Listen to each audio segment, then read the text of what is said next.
हाँ बच्चों देखिए हिंदी। अब हिंदी क्या है? तो हिंदी एक भाषा है। क्या है बच्चों? भाषा। हाँ, अब भाषा क्या करती है?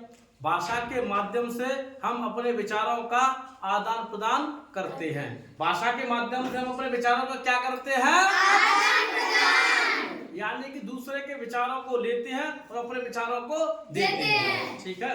अब बात आती है वर्णमाला। अब वर्णमाला क्या होती है? तो वर्ण, जिस माला में वर्ण होते हैं उसी को वर्णमाला कहते हैं। अच्छा क्या है वैसे? हाँ, वर्णों के व्यवस्थित समूह को वर्णमाला कहते हैं। बोलो मेरे साथ, वर्णों के व्यवस्थित समूह को वर्णमाला कहते हैं। अब बात आती है वर्णमाला कितने प्रकार की होती है, यानी इसमें कितने प्रकार बताए गए हैं। किसके? वर्णमाला के नहीं है, लेकिन वर्णमाला में क्या होते हैं? वर्ण। तो वर्ण होते हैं दो प्रकार के। कितने प्रकार के? दो प्रकार के। यानी वर्णमाला को दो प्रकारों में बांटा गया। एक तो है स्वर और एक है व्यंजन। अब बात आती है स्वरों की। तो ये स्वर क्या है? तो मैंने आपको बताया अ से लेकर जो बड़ा ओ है, यानी अ से लेकर बड़ा ओ तक, ये तो होते हैं स्वर, और क से लेकर ज्ञान तक है वो होते हैं व्यंजन। ठीक है। अच्छा अब बात आती है स्वर। तो स्वरों को बिना किसी की सहायता के बोल सकते हैं। स्वरों को बिना किसी की सहायता के बोल सकते हैं। ठीक है। लेकिन व्यंजन, व्यंजनों को बोलने के लिए स्वरों की आवश्यकता होती है, यानी बिना स्वरों के व्यंजनों को बोला नहीं जा सकता।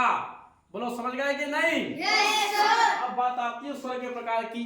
तो स्वर होते हैं दो प्रकार के, ह्रस्व स्वर और दीर्घ स्वर। बच्चों के हिसाब से दो। ठीक है। ह्रस्व माने होता है छोटा और दीर्घ माने होता है बड़ा। अच्छा, दीर्घ स्वर को संधि स्वर भी कहते हैं। जैसे संधियां बनती हैं इनसे, जो बताऊंगा आगे उनसे। जैसे अब स्वर की बात होती है। स्वर यानी कि स्वर में ह्रस्व स्वर छोटा, बोलने में कम समय लगता है, यानी ह्रस्व स्वरों को बोलने में कम समय लगता है। जैसे अ इ उ रे।